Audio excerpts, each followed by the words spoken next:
ગામની વિરમગામમાં આંગણવાડીમાં આપનું સ્વાગત છે। આજ રોજ હોળીના પાવન પર્વ નિમિત્તે અમારી આંગણવાડીમાં અમે ઉજવણી કરવાના છીએ, તો એ માટે અમે વિવિધ વસ્તુઓ લાવેલા છે। આજ અમે બાળકો પાસે એની ઓળખાણ કરાવવાના છીએ। તો લક્ષ્મી ઊભી થા તો બેટા, આમાં મને ખજૂર ક્યાં છે દેખાડતો બેટા। સરસ, વેરી ગુડ। ચલો લક્ષ્મી માટે ક્લેપ કર દો બધા। ક્યાં છે મને ગોતીને બતાવો તો। સરસ, અંજલિ માટે ક્લેપ કર દો બધા। Very good. ચલો હવે આ બાજુથી સીવ ઊભો થા। આમાં મને મગફળી ક્યાં છે ગોતીને બતાવો તો।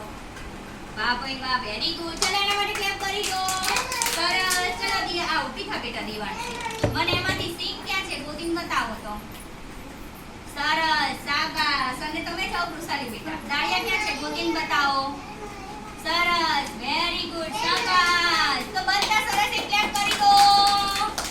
તો અહીંયા આપણે ઉજવણી કરવા માટે ખજૂર લાવ્યા છીએ, ધાણી લાવ્યા છીએ, મગફળી લાવ્યા છીએ, સિંગ લાવ્યા છીએ, દાળિયા, અને વચ્ચે શું પડ્યો છે? રંગ પડ્યો છે। તો બધાને રંગ લગાડું છું, બરોબર? જો ઘરે પણ તમે હોળી ધૂળેટીની ઉજવણી કરો ને તો કેમિકલ વાળા રંગો લેવાના નહીં, એનાથી આપણને ઇન્ફેક્શન થાય, આંખમાં જાય, એ રીતે આપણે કલર રંગાય નહીં, કારણ કે આપણને આંખોમાં જાય તો શું થાય? બરે, દવાખાને જવું પડે, બરોબર? ઘણા તો આંધળા પણ થઈ જાય છે, એટલે પાણીથી રમવાનું, બરોબર?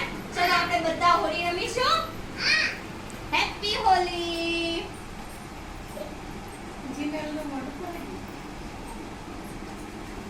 હેપી હોલી બેટા, બોલો બધા હેપી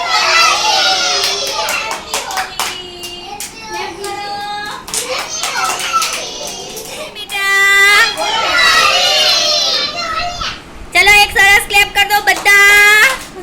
હોળી રમવાની, ધૂળેટી રમવાની, પણ શાંતિથી રમવાની, કોઈને વાગે નહીં, નુકસાન ના થાય, આંખોમાં કલર ના જાય એનું ધ્યાન રાખવાનું, અને પાણીથી રમો તો સૌથી સારું।